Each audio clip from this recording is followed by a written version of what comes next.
Hey guys, it's Christmas Eve, so I'm going to share a little secret with you. This is Whangapawa Beach. Now during low tide, you'll be able to find these little treasures. These are pipis, or also known as tortoise. I don't know if you can see, but look at that person there. So you don't even need to go into the water and you can reach them already. And there's a handful of them. Definitely one of those things that only locals know. Hey babe, can you get the bucket?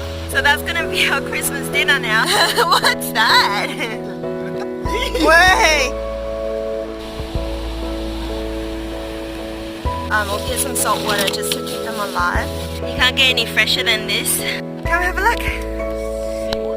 Yeah. Oh, is that Mammy? Shushu, thank you.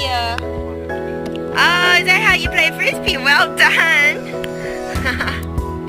Yeah, just... No, you can feel it with your feet. Yeah, just knee high. Kyra! Did you like your ice cream? Kyra? Yeah. No! Let's go. We're gonna go cook Christmas dinner. Is it out there? That's just a little bit of sand, darling. It's alright. That's okay. We're gonna go home and wash, okay? Okay? Give mommy a smile. Oh. Oh!